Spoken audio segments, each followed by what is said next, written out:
पुंडलिकवरदे हरिविठ्ठल श्री ज्ञानदेव तुकाराम. आता विश्वात्मके देवे येणे वाग्यज्ञे तोषावे, तोषोने मज द्यावे पसाय दान हे. श्री सद्गुरू सेवा समिती पंढरपूर आणि मुंबई यांच्या वतीनं आयोजित या प्रवचनमालेच्या अंतिम सत्राला आपण आरंभ करतो आहोत. वैकुंठवासी हरिभक्तीपरायण विष्णुपंत देहाडराय यांच्या पुण्यस्मरणाच्या निमित्तानं त्यांच्या आणि आपल्या सर्व श्रोतृवृंदांच्या चरणी नतमस्तक होत ज्ञानेश्वर महाराजांनी आपल्या सद्गुरूंच्या चरणाजवळ जे विश्वाच्या कल्याणाकरता मागणं मागितलेलं आहे, त्या मागणीचा साकल्यानं परंतु तरीही अंशतः विचार करणं एवढंच जे आपल्याला शक्य आहे त्याचा विचार आपण परवा आणि कालच्या सत्रामध्ये केलेला आहे. ज्ञानेश्वरी ही केवळ गीतेची टीका नाही, तर त्याहीपेक्षा अधिक काहीतरी आपल्याला मार्गदर्शन करणारी आणि गीतेमध्ये सांगितलेलं तत्वज्ञान आपल्या आचारातून अभिव्यक्त करायला भाग पाडणारी अशी एक विचारधारा आहे. त्या ज्ञानेश्वरीच्या समाप्तीनंतर ज्ञानेश्वर महाराजांनी आपल्या सद्गुरूंच्या चरणाजवळ या जगताच्या कल्याणाकरता म्हणून काही मागणं मागितलेलं दिसून येतं. या मागणीमध्ये ज्ञानेश्वर महाराजांनी या जगाचं कल्याण व्हावं हा उद्देश जरी डोळ्यासमोर ठेवलेला असला तरी केवळ उद्देश डोळ्यासमोर न ठेवता त्या उद्देशाच्या प्राप्तीकरता कराव्या लागणाऱ्या साधन संपदेची अपेक्षा तीही या पसायदानातून व्यक्त केली आहे. जगाचं भलं व्हावं असं संतांना वाटणं खूप स्वाभाविक आहे, तो त्यांचा स्वभाव आहे. हे जरी सगळं खरं असलं तरी केवळ वाटणं, तशी अपेक्षा असणं, तशी सद्भावना असणं हा भाग वेगळा असतो. आणि आपल्याला अपेक्षित असणारं कार्य सिद्धीला जाण्याकरता आवश्यक असणाऱ्या साधन संपदेचा क्रमशः विचार करणं आणि तो इतरांच्या अंतःकरणामध्ये रुजवणं, याच्याकरता लागणारी बुद्धिमत्ता, याच्याकरता लागणारं कौशल्य, याच्याकरता लागणारी तळमळ आणि याकरता आवश्यक असणारा मानवी स्वभावाचा सूक्ष्मतेनं केलेला अभ्यास, या गोष्टी फार महत्त्वाच्या असतात. अपेक्षा सगळ्यांच्याच असतात, पण सगळ्यांच्या अपेक्षा सिद्धीला जात नाहीत, ही वस्तुस्थिती आहे. ज्ञानेश्वर महाराजांनी पसायदानामध्ये आपल्या सद्गुरूंच्या चरणाजवळ जे मागणं मागितलं, हे मागणं साधनांच्या संबंधाने आहे, याचा विचार काल आपण करून आलो. मानवी जीवन खलत्वापासून सुरू होऊन दृष्टाच्या विजयापर्यंत जाऊन पोचावं. कारण खलत्व हे कितीही जरी झाकायचा प्रयत्न केलं तरी ते असतं, कारण ते मानवी स्वभावामध्ये अंतर्भूत आहे. त्याचा विचार काल अंशतः आपण करून आलो. तिथून जगत कल्याणाकरता आवश्यक असणारं जे वृत्ती परिवर्तन आहे, त्या वृत्ती परिवर्तनाची परिपूर्णता, वृत्ती परिवर्तनातून प्राप्त होणाऱ्या लाभाचा उंबरठा जर काही असेल तर तो दृष्टावरचा विजय. दृष्टावरचा विजय हे जीवनाचं साध्य निश्चित नाही आहे, पण साध्यावर पाऊल ठेवण्याकरता आवश्यक असणारा उंबरठा म्हणजे दृष्टावरचा विजय. तिथपर्यंत ज्ञानेश्वर महाराजांनी मानवी जीवनाचा हा चढता आलेख दोष निवृत्तीपूर्वक गुणप्राप्ती करत करत करत आपल्या समोर मांडलेला आहे. त्याच्याकरता हा क्रम आहे, याचा विचार काल आपण करत होतो. थोडंसं वेगळ्या परिभाषेमध्ये जर मांडायचं झालं तर मानवी जीवन जे आपल्याला प्राप्त झालं, आपण जन्माला येताना ज्या गुणदोषांसह जन्माला आलेलो आहोत, त्या गुणदोषांसह आपल्याला मानवी जीवनाची धन्यता, परमात्मा प्राप्ती, ब्रह्मबोध, भक्ती जी काही असेल ती प्राप्त होत नाही. मानवी जीवन ब्रह्मबोधाचं कारण आहे, मान्य आहे.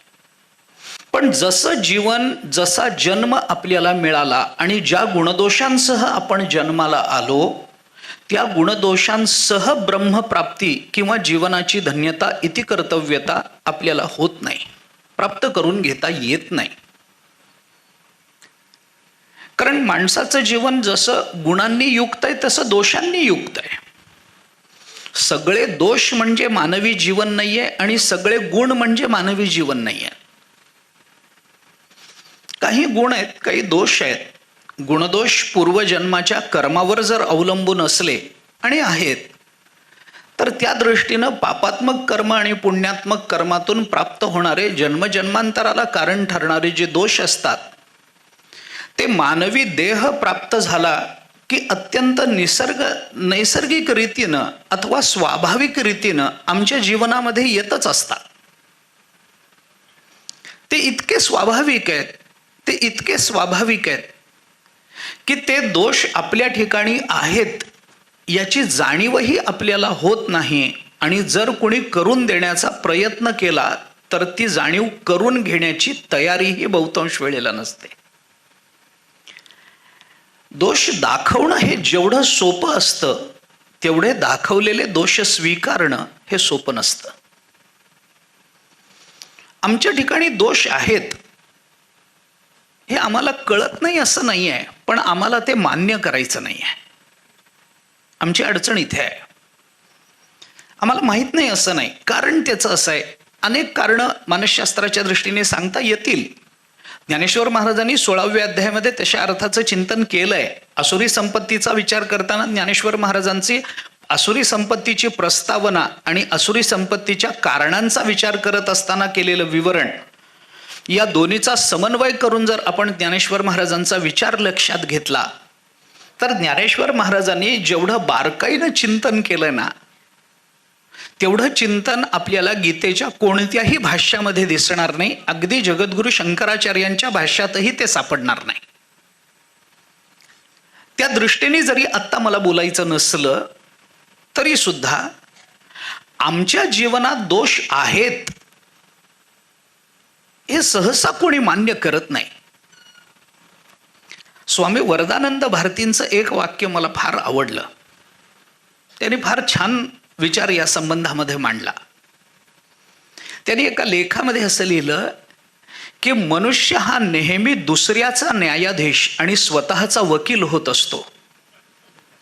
माणसाने कधीतरी दुसऱ्याचा वकील होऊन स्वतःचा न्यायाधीश झाला म्हणजे त्याला आपल्या ठिकाणी असणारे दोषही कळतात आणि आपले दोष दाखवून देणारा हा आपला किती निकटचा आहे हेही त्याला कळत जातं.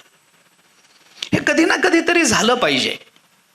परंतु एकतर आमच्या ठिकाणी दोष आहेत हे आम्ही मान्यच करत नाही. मी आणि दोष शक्यच नाही. हां, तुम्ही आणि दोष हे समीकरण मान्य आहे, पण मी आणि दोष हे स्वीकारायला ज्ञानेश्वर महाराजांनी तर इतका बारकावा सांगितलाय स्वभावाचा. ज्ञानेश्वर महाराज म्हणतात माणसाच्या जीवनात स्वजीवनातले दोष तर त्याला कळत नाहीत, याच्यात नवल नाही. उलट पक्षी असलेले दोष हा त्याच्या अभिमानाचा विषय होतो, हे त्यापेक्षा वाईट आहे. दोषदर्शन होत नाही, उलट असलेल्या दोषांना तो गुणात्मक भूमिकेतून बघतो, असलेल्या दोषांचा सुद्धा अभिमान धारण करण्याचा प्रयत्न करतो, हे वाईट आहे. त्यांची ओवी सांगतो आणि त्या दृष्टीने एक छोटंसं उदाहरण देऊन जातो. उदाहरण म्हणजे अगदी एक वाक्य बोलतो त्या संबंधामध्ये. ज्ञानेश्वर महाराज अगदी अर्धी ओवी पुरते. ज्ञानेश्वर महाराज म्हणतात माणसाचा स्वभाव असा आहे, एवम कामक्रोधाहुनी अधिक पुरुषार्थ नाही. माणसाला कामक्रोधापेक्षा मोठा पुरुषार्थ वाटत नाही. आणि सध्याचा काळ मी त्याच्यावर भाष्य करण्याचा अधिकारी नाही आहे. तथापि आपल्या भोवतीचं वातावरण, सभोवतालचा समाज, आपण ज्या माध्यमातून आत्ता अनुभवतो आहोत, ज्या डोळ्यांनी आपण पाहतो आहोत, ज्या कानांनी आपण हे सगळं ऐकतो आहोत, आणि आता त्याहीपेक्षा जास्त म्हणून सोशल मीडिया किंवा ते काही मोबाईलवरती वगैरे सगळं जे विश्व आपल्या हातात आलं असं आपण म्हणतो आहोत, त्यामध्ये या गोष्टीची जाणीव आपल्याला नक्की झाली असेल किंवा व्हायला हरकत नाही की सध्याच्या काळामध्ये विषयाचे भोग ही मानवी जीवनाचं अंतिम गंतव्य वाटतं आहे आणि त्या भोगाच्या प्राप्तीकरता कराव्या लागणाऱ्या प्रयत्नांना पुरुषार्थ असं नाव दिलं जात आहे. विषयभोग एवढंच जीवनाचं साध्य मानलं जातं आणि त्या विषयभोगाकरता म्हणून केल्या जाणाऱ्या प्रयत्नांना पुरुषार्थ म्हटलं जातं. पुरुषार्थ ही संकल्पना इतकी संकुचित झाली, इतकी आत्मकेंद्री झालेली आहे, इतकी लाभकेंद्री झालेली आहे की ज्ञानेश्वर महाराजांचं कामक्रोधाहून अधिक पुरुषार्थ नाही हे विधान या सगळ्याच्या पार्श्वभूमीवर इतकं अंगावर येतं आणि इतकं मनात घर करून बसतं की जागोजागी या ओवीचा अनुभव आपल्याला यायला हरकत नसावी, किंबहुना तो येतही असेल. काम आणि क्रोधाला पुरुषार्थ मानतो मनुष्य. म्हणजे मी म्हणून म्हटलं की मी अगदी साधं एक वाक्य बोलतो. मनुष्य हे किती अभिमानानं सांगतो आणि हे बोलणं काय आपण मला सांगा. मनुष्य अगदी स्वाभिमान आहे का अहंकार आहे का काय आहे माहिती नाही, पण बोलताना मनुष्य हे बोलून दाखवतो, एकतर मी चिडत नाही आणि रागावलो तो कुणाच्या बापाला ऐकत नाही. हे शहाणपणाचं लक्षण नाही आहे. एकतर मी रागावत नाही, रागावलो तो कुणाच्याच बापाला ऐकत नाही, ह्याला काय, हा काय पुरुषार्थाचा भाग आहे? क्रोधाचा कसला पुरुषार्थ आला? क्रोधामध्ये पुरुषार्थ मानणं हे अज्ञानाचं लक्षण जरी मानलं गेलेलं असलं तरी अज्ञानाची जाणीव न होणं हे फार वाईट आहे. म्हणून आमच्याकडे संत वाङ्मयाच्या आधारानं असं सांगतात की काही लोकांना काहीच कळत नाही, याच्यात वाईट वाटत नाही, पण आपल्याला काही कळत नाही हे कळत नाही हे फार वाईट आहे. हे किती घातक आहे. मला कळत नाही हे मला मान्य आहे, पण आपल्याला काय कळत नाही हे कळायला लागणं ही परमार्थाची पहिली पायरी असते. मला कळलं नाही हे कळलं तर मला काय कळवून घ्यायचं आहे याकडे आपली प्रवृत्ती होईल, याकडे मनुष्य थोडासा विचाराच्या दृष्टीने पुढे जाईल. परंतु आपल्याला काही कळत नाही हेही कळू नये. कारागारे शरीराख्ये दृढं बद्ध्वा प्रवेशितः भ्रांत्यादि कारणं मत्वा बंदिनं स्वं न मन्यते, असं एक विधान आहे. तुरुंगामध्ये, म्हणजे थोडंसं विवरण कर, तुरुंगामध्ये दोन पद्धतीचे कैदी असतात. एक खूप छोटा गुन्हा करणारे, अगदी कुठलं तरी काहीतरी उचल, कुणाचा तरी खिसा काप, काहीतरी हे कर, असे किरकोळ गुन्हे करणारे जे लोक, गुन्हा कसलाच किरकोळ नसतो, पण किरकोळ गुन्हे करणारे जे लोक असतात ना, की ज्यांना 15 दिवस, महिना, 2 महिने अशी तुरुंगाची व्यवस्था झालेली असते, शिक्षा झालेली असते, असेही काही कैदी तुरुंगात असतात. नाहीतर मग खूप मोठा गुन्हा केलेले जे लोक असतात, खूप मोठा, कुणाचा तरी खून करतील, दरोडा टाकतील, काहीतरी करतील, जे काही असेल ते, आणि जे अगदीच लोकसभेत जाऊ शकत नाहीत, अशी जी मंडळी जी तुरुंगामध्ये गेलेली असतात त्यांना खूप मोठी शिक्षा होते. 50 वर्षाचा काल, 60 वर्षाचा काल, जीवन सगळं त्या तुरुंगामध्ये जातं. असेही काही कैदी असतात. तर इतक्या सगळ्या कैद्यांवर लक्ष ठेवणं जेव्हा त्या तुरुंगाधिकाऱ्याला शक्य होत नाही, त्यावेळेला तो काय करतो की हे जे मोठे शिक्षा झालेले कैदी असतात त्यांना असं सांगतो की मला काही कामाकरता न्यायालयात जावं लागणार आहे, मला वेळ नाही आहे, तर हे लहान कैदी नीट काम करतात की नाही याच्यावर लक्ष ठेवा, कारण तुम्ही इथलेच आहात,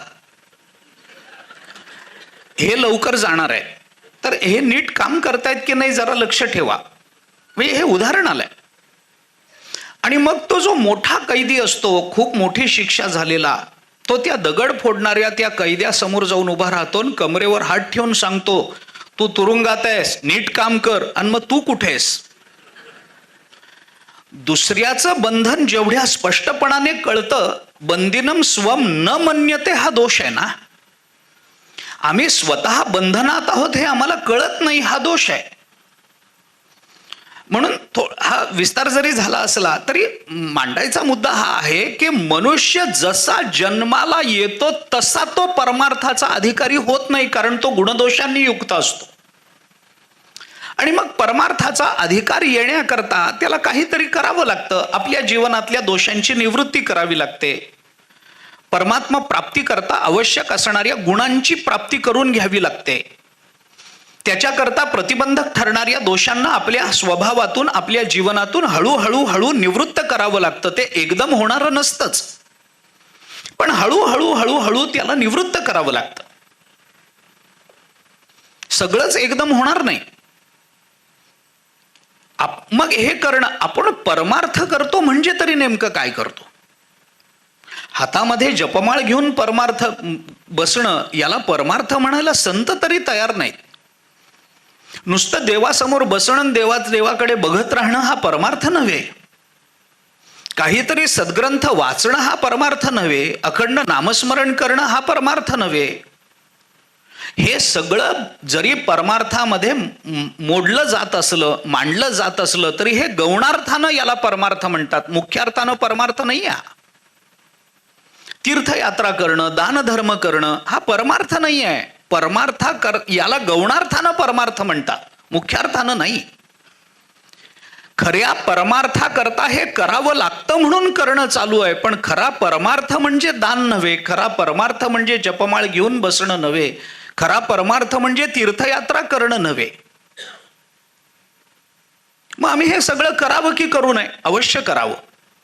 का करावं? परमार्थाकरता करावं. मग हा परमार्थ नाही का? नाही. मग परमार्थ काय आहे? आमच्या दृष्टीने आम्ही जो परमार्थ करतो तो परमार्थ म्हणजे दुसरं तिसरं काही नसतं. परमार्थ म्हणजे परमात्मा प्राप्ती करता अनावश्यक असणाऱ्या दुर्गुणांना निवृत्त करणं आणि आवश्यक असणाऱ्या सद्गुणांना प्राप्त करून घेण्याचा प्रयत्न करणं, याला परमार्थ असं म्हणतात.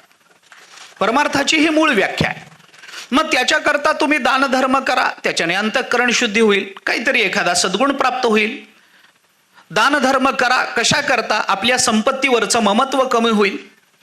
ममत्व कमी झालं की अनात्म पदार्थाच्या ममत्वाची निवृत्ती होणं हे सुद्धा परमार्थाला साधक आहे. म्हणून दानधर्म करा. आम्ही का नामस्मरण करावं? तर नामानं पाप जातात म्हणून.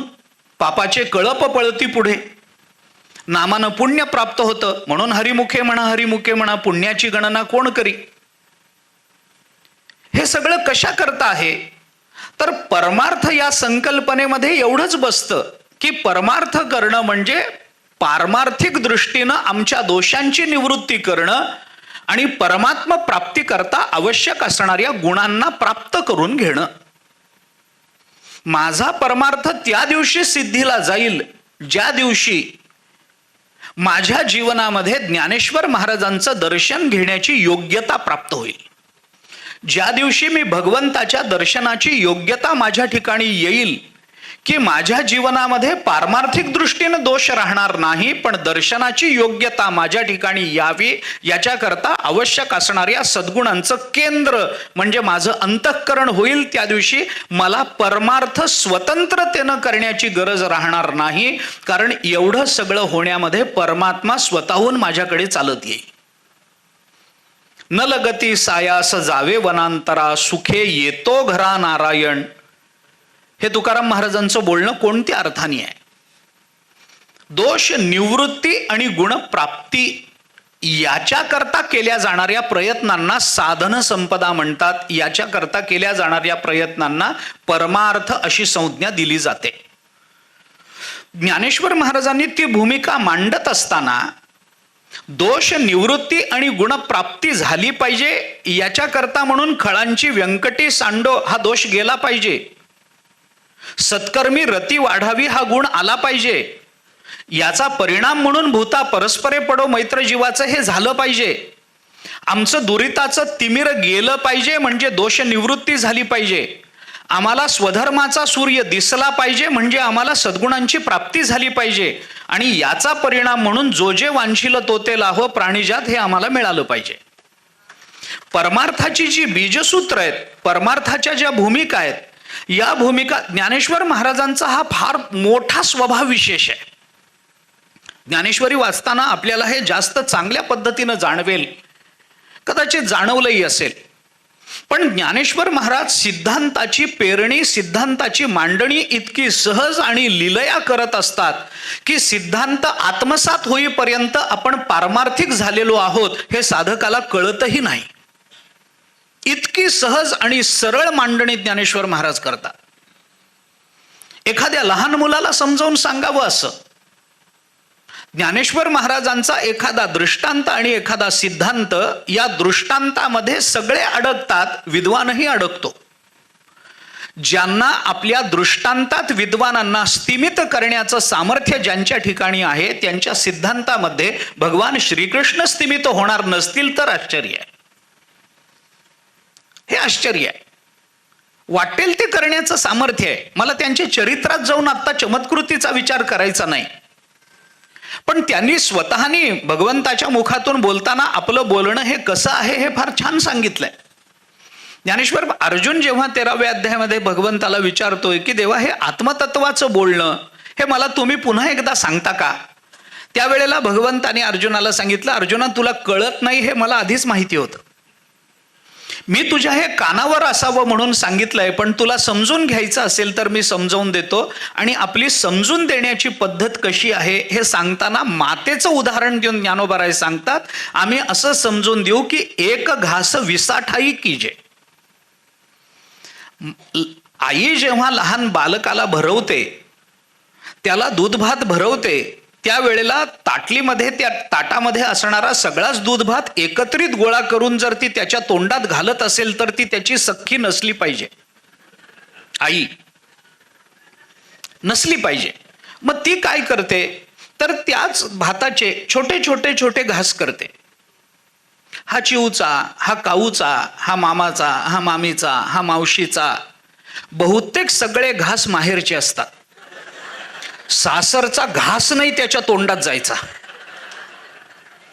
काय कमाल असेल कळत नाही, म्हणजे कशी भूमिका असते माहित नाही.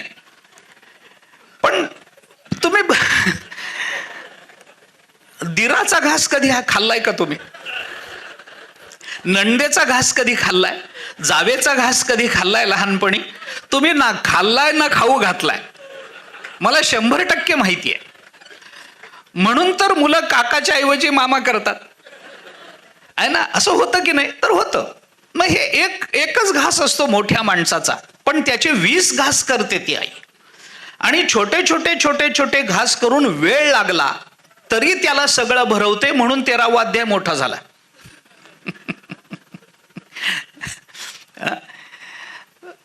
ज्ञानोबरायांचं भरवणं असंच आहे. ते एक आठवलं म्हणून फक्त सांगतो या सगळ्यावरून, मातेच्या उदाहरणावरून. ब्रह्मसूत्रावर जगद्गुरु शंकराचार्यांचं भाष्य आहे, त्याला ब्रह्मसूत्र भाष्य या नावाने ओळखलं जातं. या ब्रह्मसूत्र भाष्यावर, आचार्यांच्या भाष्यावर वाचस्पतींची भामती नावाची एक टीका आहे.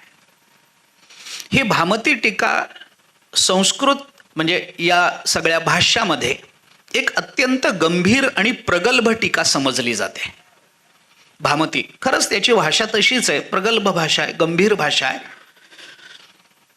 ही भामती, या भामतीमध्ये, मला भामती ग्रंथाविषयी बोलायचं नाही, पण या भामतीमध्ये उपदेशाचे जे प्रकार सांगितले गेलेत, त्याच्यामध्ये प्रभुसंमित उपदेश, सुहृत संमित उपदेश आणि भार्या संमित उपदेश असे 3 उपदेशाचे प्रकार केले. म्हणजे काही उपदेश हे प्रभुसंमित म्हणजे मालकाकडून येणारी जशी आज्ञा असते तशी प्रभुसंमित उपदेश म्हणजे मालकाने केलेली आज्ञा, असं कर, तिकडे जा, एवढा निरोप देऊन ये, बाजारातून हे घेऊन ये. तसं प्रभुसंमित उपदेश वेद करतो. सत्यम वद, धर्मम चर, तुम्ही खरं बोला, धर्माने वागा, स्वाध्यायामध्ये प्रमाद करू नका, मातृदेवो भव, पितृदेवो भव, आचार्य देवो भव, हे सगळं सांगणं काय आहे? मातृदेवो भव याचा अर्थ माता देव आहे असा होत नाही. भव हे क्रियापद आहे. त्यामुळे माता देव आहे असा त्याचा अर्थ नाही. माता देव वेदांनी सांगण्याच्या पूर्वीही आहे, पण मातेला देव मानणारा तू हो असा त्याचा अर्थ आहे. भव हे क्रियापद आहे. माता देव आहे हे सांगण्यात वेदाचं कधीही तात्पर्य नव्हतं. माता देव आहेच आहे हे गृहीतच आहे, पण मातेला देव मानणारा तू नाहीस ही अडचण आहे. तसा तू हो. पित्याला देव मानणारा तू होतो हो. पितृदेवो भव, मातृदेवो भव, आचार्य देवो भव, अतिथी देवो भव. हे भव भव भव ही क्रियापद आहे. असा तू झाला पाहिजेस ही आज्ञा आहे. याला प्रभुसंमित उपदेश म्हणतात. काही उपदेश हे सुहृद म्हणजे मित्राप्रमाणे केलेले असतात. मित्र जसा समजावून सांगतो, बाबा तू असं कर, याच्याने तुझं भलं होईल बरं का, असं कर. वेदाचा उपदेश हा प्रभुसंमित असतो, तो आज्ञार्थक येतो. मित्र कधी आज्ञार्थक बोलत नाही, असं तू कर असं नाही, असं तू केलं पाहिजेस असं मला वाटतं. हे मित्राचं सांगणं आहे. आणि तिसरा उपदेश आहे, तो उपदेश आहे तो भार्यासंमित उपदेश आहे. पत्नी जसा उपदेश करते तसं. म्हणजे पत्नी उपदेश करते हे किती जुनं आहे. भार्या नाही, त्या काव्यप्रकाशामध्ये सुद्धा काव्याची प्रयोजनं सांगताना मम्मटांनी जी 6 प्रयोजनं सांगितली आहेत ना, त्याच्यातलं शेवटचं प्रयोजन हेच आहे काव्याचं. काव्यम यशसे अर्थकृते व्यवहारविदे शिवेत रक्षतये सद्यः परनिर्वृत्तये कांता संमित तयोपदेश युजे असं म्हटलंय. काव्याची प्रयोजनं सांगताना कांता संमित तयोपदेश, कांता त्याला भार्या संमित उपदेश इथं म्हटलंय. पत्नी जसा उपदेश करते म्हणजे मालक म्हणतो असं कर, नाही केलंस तर नोकरीवरून काढून टाकेन. तसा वेद म्हणतो असं वागा, नाही बोलाल तर नरकात पडाल.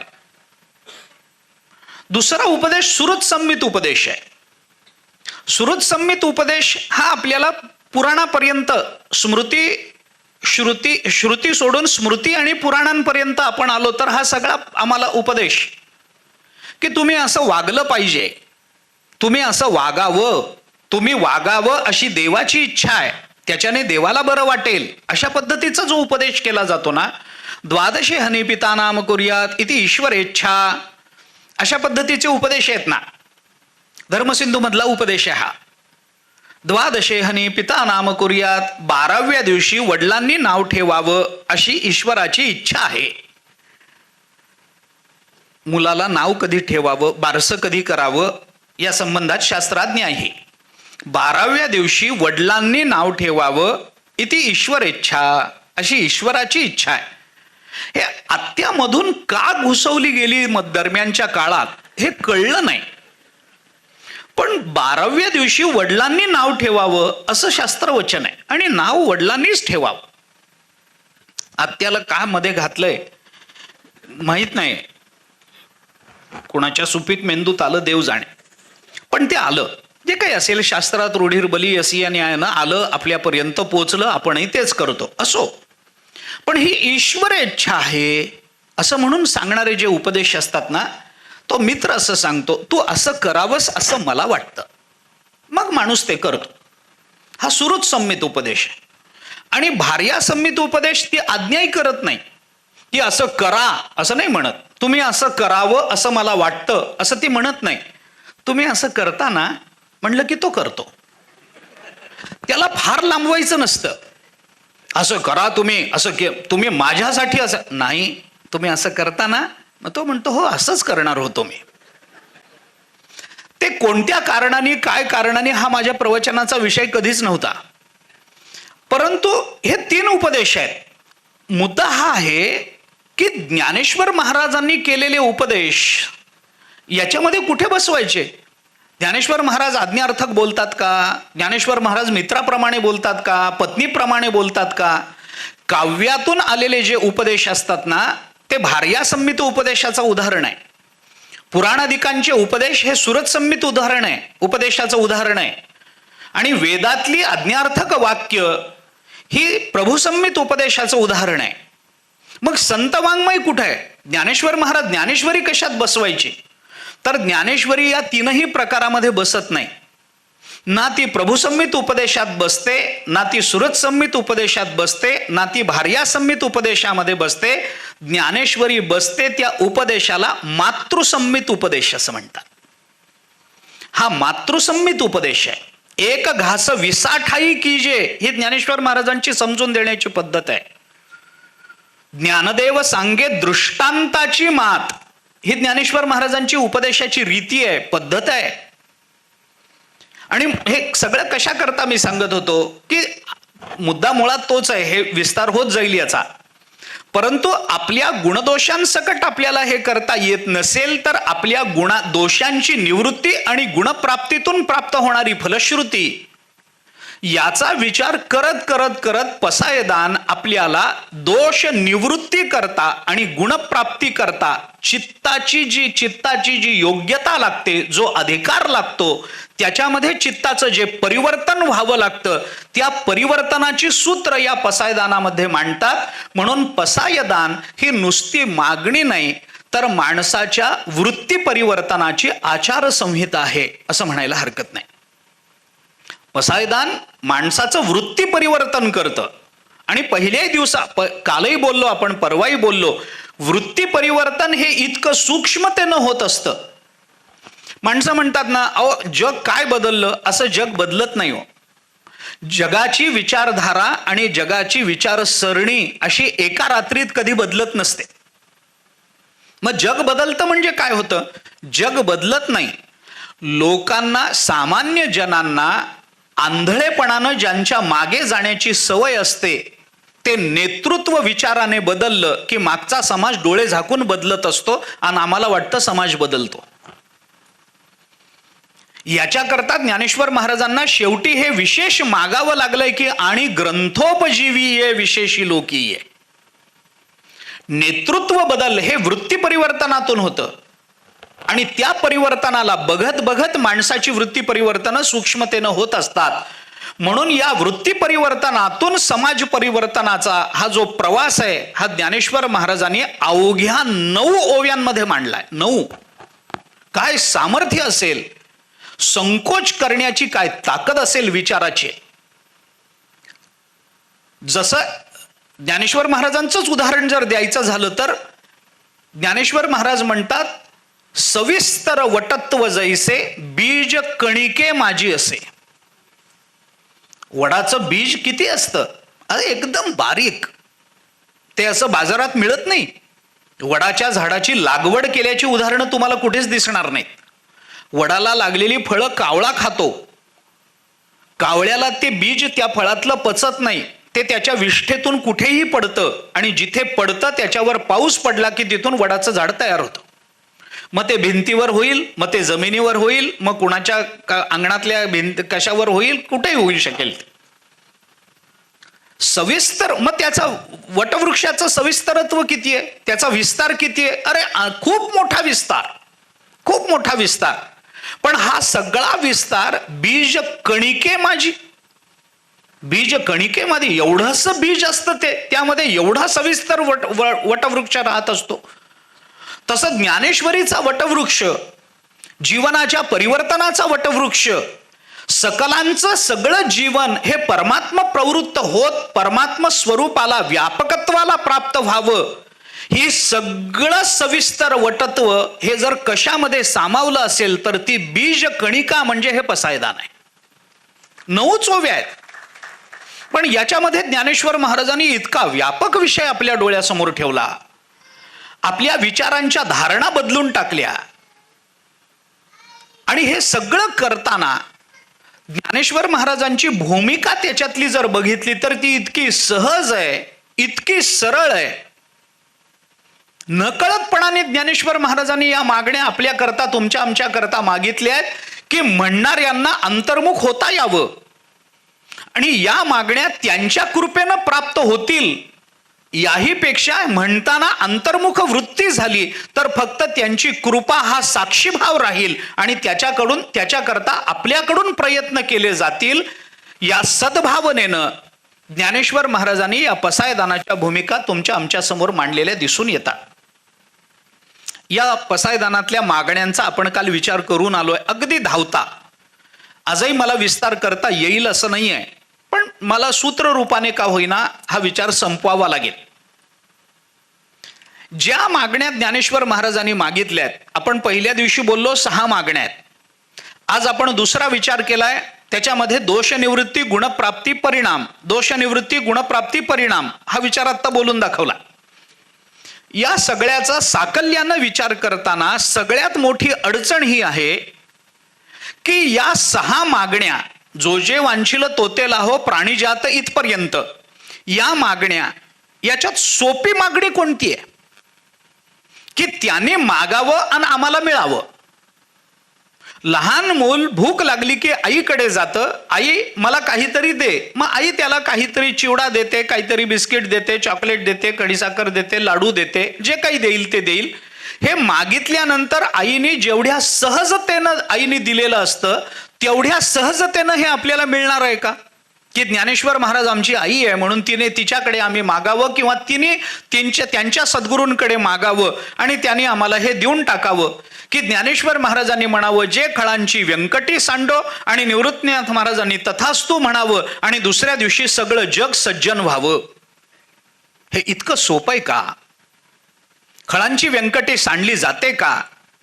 माणसाची बुद्धी बदलणं सोपं आहे का? बरं, बदललेली बुद्धी स्थायी काळापर्यंत बदललेली राहीलच याची शाश्वती आहे का? नित्यत्वाने त्याच्यात परिवर्तन आहे का? बुद्धीचं परिवर्तन होत राहतं. त्याची अनेक कारण आहेत, अनेक कारण आहेत. बऱ्याच वेळेला मनुष्य बदलतो, विचाराने बदलतो, तो काळाने बदलतो. बदलत्या समाज भूमिकेचा विचार करताना त्याच्या मनावर जो परिणाम होतो त्या परिणामाने तो बदलतो. असं अनेक आहे. ते जर्मन तत्वज्ञानामध्ये एक विटगेनस्टाईन नावाचे तत्वज्ञ होऊन गेले. विटगेनस्टाईन त्यांचं नाव आहे. त्यांचं काम भाषिक विश्लेषणाच्या संदर्भात आहे. लिंग्विस्टिक अनालिसिसमध्ये त्यांचं जवळजवळ सगळं काम आहे विटगेनस्टाईन यांचं. त्याने एक ग्रंथ लिहिला त्या संबंधामध्ये, त्याचं नाव आहे ट्रॅक्टॅटस लॉजिको फिलॉसॉफिकस, असं त्या ग्रंथाचं नाव आहे. हा ग्रंथ त्यांनी लिहिला. लिहिल्यानंतर तो ग्रंथ खूप गाजला. त्या काळातल्या सगळ्या पाश्चात्य तत्वज्ञानासमोर तो ग्रंथ आदर्श रूपानं उभा राहिला. भाषिक विश्लेषणाच्या संबंधामध्ये त्यांनी जी मतं मांडली ती मतं विद्वानांकडून चिकित्सा करून स्वीकारली गेली. त्या चिकित्सेमध्ये त्यांनी मांडलेल्या मतांना विरोध झाला नाही. जिथे जिथे संशय उत्पन्न झाला तिथे तिथे त्या संशयाचं निराकरण विद्वानांकडूनच केलं गेलं. असा तो ग्रंथ जगन्मान्य झाला, जगद्विख्यात झाला. काळ पुढे सरकला, 25-30 वर्ष त्याच्यानंतर गेली आणि त्याच्यानंतर एके दिवशी आपल्याच ग्रंथालयामध्ये काही ग्रंथ चाळत असताना, काही ग्रंथ शोधत असताना त्यांना हा त्यांचाच ग्रंथ विटगेनस्टाईनचा त्यांनीच लिहिलेला ग्रंथ त्यांच्या हाताला लागला. आणि हाताला लागल्यानंतर त्यांनी तो ग्रंथ उघडला आणि वाचायला लागले. वाचून तो ग्रंथ पूर्ण झाला आणि पूर्ण झाल्यावर त्यांच्या मुखातून उद्गार निघाला, कोणत्या मूर्खाने अशी मतं मांडली आहेत? असं कसं असू शकतं? हे मत काही बरोबर नाही. म्हणून त्यांनी त्या ग्रंथाचं खंडन करणारा दुसरा एक ग्रंथ लिहिला. आता पहिला ग्रंथ आपण लिहिणं आणि दुसरा ग्रंथही आपणच लिहिणं, याच्यामध्ये आपल्याच पहिल्या विचाराचं आपणच खंडन करणं, हे जे बुद्धिपरिवर्तन झालं असेल, हे बुद्धिपरिवर्तनाला कारण काय झालं असेल? काय त्यांनी पसायदान वाचलं? काय झालं असेल? कालाच्या ओघामध्ये माणसं बदलत जातात. कालाच्या ओघामध्ये बुद्धिपरिवर्तन होतं आणि ते नैसर्गिक असतं. बालपणामध्ये आणि प्रौढावस्थेमध्ये माणसं बालपणासारखी प्रौढावस्थेत वागत नाहीत. वागू नये, वागत नाहीत म्हणजे त्यांनी वागू नये अशी अपेक्षा आहे. तुम्ही कल्पना करून बघा ना, एखादा 60-70 वर्षाचा माणूस, दाढी पांढरी झालेली, केस पांढरे झालेले आणि घरामध्ये आणलेल्या रिकाम्या झालेल्या चहाच्या खोक्याला दोरी बांधून गाडी गाडी गाडी करत जर कॉलनीमध्ये फिरला, कसं दिसेल?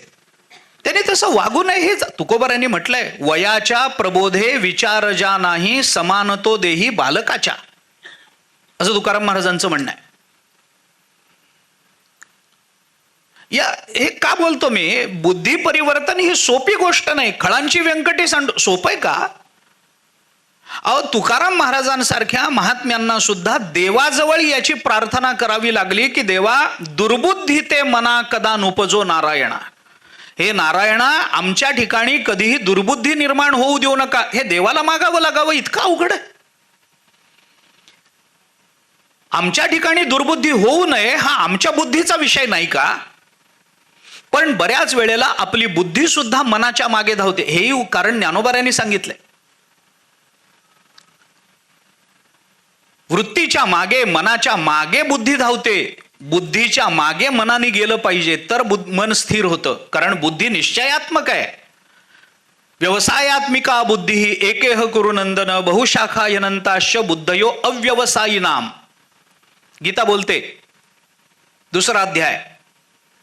बुद्धीनं कळतं. बुद्धी जर व्यवसाय, अरे त्या बुद्धीनंच आत्मज्ञान होतं. बुद्धी निश्चय आत्मज्ञान, ब्रह्मरूप भावी आपण ब्रह्मनिष्ठा राखे पूर्ण तत्परायण अरनिशी. हे ज्ञानेश्वर महाराजही बोलून दाखवतात 5व्या अध्यायामध्ये. बुद्धिनिश्चयानं आत्मज्ञान होतं. बुद्धीमध्ये ते सामर्थ्य आहे. बुद्धीला ते कळतं. बुद्धी हे माध्यम आहे. वृत्तीची आवडी बुद्धी होय वेडी, ज्ञानेश्वर महाराज म्हणतात. पण ती बुद्धी जर मनाच्या मागे लागत असेल तर ती बुद्धी वेडी झाली असं समजावं. मनाच्या मागे बुद्धीने जाऊ नये. बुद्धीच्या मागे मनानं यावं म्हणजे मनाला स्थैर्य प्राप्त होतं. कारण मन चंचल आहे आणि बुद्धी त्याला स्थिर करते. पण ही बुद्धी अशा पद्धतीनं शांत होणं किंवा बुद्धी अशी निश्चयात्मक होणं, बुद्धीमध्ये असं परिवर्तन होणं हे सोपं आहे का? हे सोपं नाही आहे.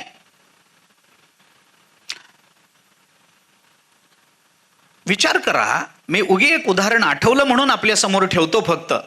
अक्षरशः मला त्याचं विवरण करायचं नाही आता. परंतु वाटमारी करणारा वाल्हा कोळी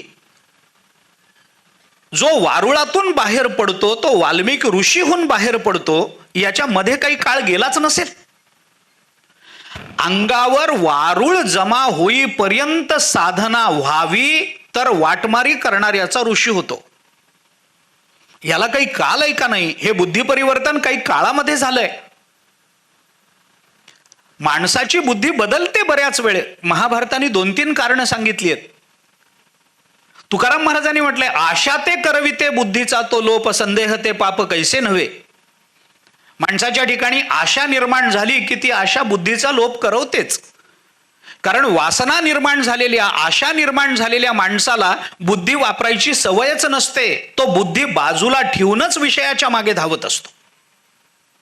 कारण आहे, अशी अनेक कारण आहे. महाभारताने तर म्हटलंय, भूक भूक, पोटाला लागलेली भूक याच्याने बुद्धी बदलते.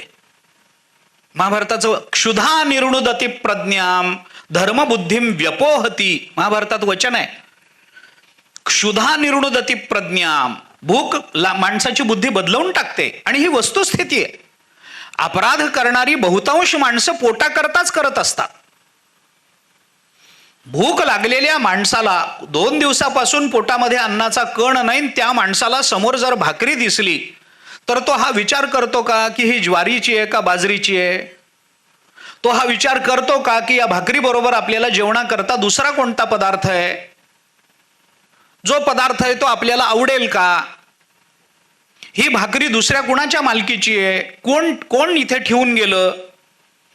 त्याला जर भूक लागलेली असेल तर त्याची भाकरी आपण काढून घेणं योग्य आहे का? भूक लागलेला हा मनुष्य एवढा बुद्धिपुरस्सर विचार करेल का? करत नाही. धर्मबुद्धी व्यपोहती, अरे उलट धर्मबुद्धीचा ऱ्हास करते भूक. म्हणून क्षुधातुराणाम न रुचिर न वेला, क्षुधातूर झालेला, कामातुराणाम भयम न लज्जा. कामातूर झालेल्या माणसाला ना कशाचं भय आहे ना कशाची लाज आहे. भूक लागलेल्या माणसाला कशाची चव आहे ना कुठली वेळ आहे. रात्री 2 वाजता भूक लागली तरी 2 वाजता जेवण हवंय त्याला.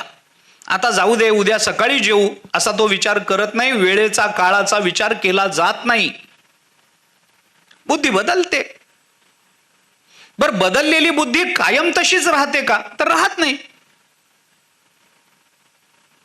जे चांगले असतात तेही बिघडतात आणि बिघडलेलेही चांगले होतात. मी वालाकोळ्याचं उदाहरण तेवढ्या करताच आपल्या समोर ठेवलं. बिघडलेलेही चांगले होतातच साधनेने, नाही असं नाहीच आहे. महाभारतामध्ये एक विदुर नीती नावाचं प्रकरण आहे, आपण ऐकून असाल. या विदुर नीतीच्या शेवटी विदुराने धृतराष्ट्राला पुष्कळ मोठा उपदेश केला. धृतराष्ट्राला संजय खूप आदवा तद्दवा बोलून गेले. काय वेड्यासारखा तू वागतोस, कुणाचं राज्य आहे, कोण त्याच्यावर अधिकार गाजवतं, हे योग्य आहे का, अमुक का तमुक का, खूप बोलून गेले. त्याच्याने धृतराष्ट्राचं मन उद्विग्न झालं आणि आपल्या मनाला शांती मिळावी, 4 गोष्टी कानावर चांगल्या पडाव्यात याच्याकरता उत्तर रात्री तळमळ तळमळ करणाऱ्या त्या धृतराष्ट्रानं विदुरांना बोलवून घेतलं. विदुर आले. कशा करता मला बोलवलं? माझं मन शांत नाही, ते मन शांत करण्याकरता मला काही सांग म्हणल्यानंतर विदुरांनी सांगायला सुरुवात केली. ते पुष्कळ मोठं प्रकरण आहे. काही क्रमाचा विचार आहे, काही पांडित्याचा विचार आहे, काही मूर्खपणाचा विचार आहे. असा विचार करत करत करत करत विदुरांनी ते सगळं धृतराष्ट्राला सांगितलं. शेवटी तत्वज्ञानाचा काही भाग सांगितला आणि आत्मतत्वाचा सगळा भाग ऐकून झाल्यानंतर धृतराष्ट्रांनी विचारलं की मला हे ऐकायला बरं वाटतं, याच्याने तत्वज्ञान ऐकून माझं मन शांत झालं असं मला वाटतंय, हे मला जरा विस्ताराने सांग. त्यावेळेला विदुरांनी सांगितलं, हे मला विस्ताराने सांगता येणार नाही, माझा तो अधिकार नाही. त्याच्याकरता सनद सुजातीय येतील आणि तुम्हाला तत्वज्ञानाचा उपदेश करतील. म्हणून मग पुढे सनद सुजातीय प्रकरण सुरू होतं महाभारतामध्ये. या सनद सुजातीय प्रकरणावरती जगद्गुरु शंकराचार्यांचं स्वतंत्र भाष्य आहे. काही फार मोठं प्रकरण नाही आहे, पण एकेका वाक्यामध्ये प्रश्न आहे आणि एकेका शब्दामध्ये उत्तर आहे. हे सनद सुजातीय प्रकरण आहे. अगदी सरळ साधं सोपं प्रकरण आहे. हे सगळं ऐकलं, विदुराचं सगळं बोलणं ऐकून झाल्यानंतर, सनद सुजातीयाचं चिंतन झाल्यानंतर धृतराष्ट्राने विदुराला असं सांगितलं. विदुराने शेवटी सांगितलं, म्हणून मी हे शहाणपणाचं तुम्हाला सांगतो की तुम्हाला मनाला जी उद्विग्नता आली ना, ते संजय बोलल्यामुळे आली नाही, संजयाचं बोलणं खरं आहे म्हणून उद्विग्नता आली.